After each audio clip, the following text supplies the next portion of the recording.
Good evening বন্ধুরা, Rumpa's healthy food চ্যানেলে সবাইকে স্বাগত। আমি রুম্পা চলে এসেছি আপনাদের সামনে ডিমের ঝোলের একটি সুস্বাদু রেসিপি নিয়ে। তার জন্য আমি গ্যাসের ওভেনে ডিমগুলো সিদ্ধ করে নিয়েছি। আর ডিমগুলো যাতে তাড়াতাড়ি ছাড়ানো যায় তার জন্য এর মধ্যে একটু লবণ আর হলুদ দিয়ে দিলাম। খোসাটা ভালোভাবে এতে উঠে যায়। এগুলো সেদ্ধ হয়ে গেলে এর খোসাটা আমি ছাড়িয়ে নেব। আর ঝোলের জন্য নিয়ে নিলাম আলু, টমেটো, কুচানো পেঁয়াজ, আদা, রসুন, তার সাথে কয়েকটা কাঁচা লঙ্কা। আদা, রসুন, কাঁচা লঙ্কাটা একসাথে পেস্ট করে নেব। আর ফোড়নের জন্য নিয়েছি এলাচ, লবঙ্গ, দারচিনি, লঙ্কা আর তেজপাতা। দেখুন 1 টিস্পুন 2 টিস্পুন তেল দিয়েছি। এইটুকু তেলেই আমার পুরো রান্নাটা দেখুন কমপ্লিট হয়ে যাবে। তো 1 টিস্পুন আদা রসুন পেস্ট একসাথে দিয়ে দিলাম। এটা কাঁচা লঙ্কার সাথেই পেস্ট করে নিয়েছি। এটা নাড়াচাড়া করে এটা লাল লাল করে ভেজে নেব। আর লাল লাল হয়ে গেলে এর মধ্যে দিয়ে দেব কুচানো পেঁয়াজগুলো। আর এটা দেখুন সবার বাড়িতে উইকে একবার দুবার হয়েই থাকে, ছোট বড় সবার ডিমের ঝোলটা খুব পছন্দ।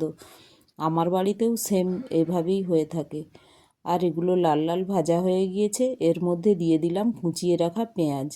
পেঁয়াজের মধ্যে লবণ দিয়ে দিলাম যাতে পেঁয়াজটা তাড়াতাড়ি ব্রাউন হয়ে যায় আর পেঁয়াজ থেকে জলটা বেরিয়ে একটু গলে গলেও যায়।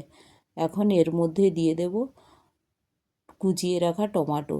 দেখুন পেঁয়াজটাও লাল লাল হয়ে গিয়েছে, হালকা ব্রাউন হয়ে গিয়েছে। এখন এই সময় দিয়ে দিলাম টমেটো থেকেও জল বেরিয়ে যাবে। আর দিয়ে দিলাম একটু জলে গুলানো হলুদ আর ধনে জিরে গুঁড়ো 1 টিস্পুন করে দিয়ে দিলাম। এইভাবে মশলাটা যখন দেখব আমার কষা কষাও হয়ে গিয়েছে, ওর মধ্যে দিয়ে দেব আলু। দেখুন একটু হালকা তেল ছেড়ে এসেছে। যেহেতু কম তেলে রান্না করছি তো তেলটা অত বোঝা যাচ্ছে না, কিন্তু তেল হয়ে গেছে, কড়া থেকে ছেড়ে যাচ্ছে মশলাটা। তো এইভাবে আলুর সাথে মশলাটা মিশিয়ে আমি একটু ঢেকে দেব যাতে আলুর মধ্যে ওই মশলার ফ্লেভারটা ভালোভাবে চলে যায়। এখন পাশের ওভেনে আমি জল গরম করে রেখেছি, ওটা এর মধ্যে হালকা গরম জল এর মধ্যে দিয়ে দিলাম। আমি একটু ঝোল ঝোল বানাচ্ছি তাই একটু বেশি করেই আমি জল দিলাম। আপনারা গ্রেভি বানালে একটু কম করে জল দেবেন। দিয়ে এটা কুক হতে দেব। আলুগুলো যখন 80% কুক হয়ে আসবে তখন ওর মধ্যে আমি দিয়ে দেব ডিমগুলো। দেখুন প্রায় আলুটা 80% কুক হয়ে গিয়েছে আলুটা। এই সময় আমি এটা নেড়ে আর একটা বাড়িতে সিমলা মির্চ ছিল ওর মধ্যে দিয়েও দিয়েছি সিমলা মির্চও। তো এখন এর মধ্যে দিয়ে দিলাম ডিমটা। দেখুন আলুটা কিভাবে বয়েল হচ্ছে একটা আপনাদের দেখাচ্ছি। এইভাবে একটু প্রেস দিতে হচ্ছে, কিন্তু প্রায় 2 মিনিট কুক হলে এটা ভালোভাবে বয়েল হয়ে যাবে। তো আমি এইভাবে নাড়াচাড়া করে এর মধ্যে এই সময়ই দিয়ে দেব কুচিয়ে রাখা ধনেপাতা দিয়ে এটা নাড়াচাড়া করে ঢেকে দেব।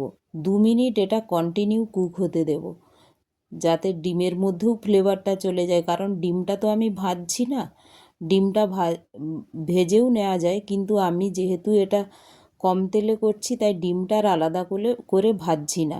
তো এইভাবে দিচ্ছি, এতেও ডিমের স্বাদটা খুব সুন্দর লাগবে, একবার করে দেখবেন। তো দেখুন 2 মিনিট হয়ে গিয়েছে। আলু আর ডিমগুলো ভালোভাবে কালারটাও দেখুন, ডিমের কালারও চেঞ্জ হয়ে গিয়েছে। তো এখন গ্যাসটা আমি বন্ধ করে দিলাম। এটা আমি 2 মিনিট রেখেছিলাম। দেখুন কালারটা লঙ্কা গুঁড়া না দিয়েও কত সুন্দর এসেছে। গরম ভাতের সাথে এটা খুব ভালো লাগে। আপনারা অবশ্যই একবার বানাবেন। আর আমার রেসিপিগুলো যদি ভালো লাগে একটি লাইক, শেয়ার ও সাবস্ক্রাইব করবেন। Thank you.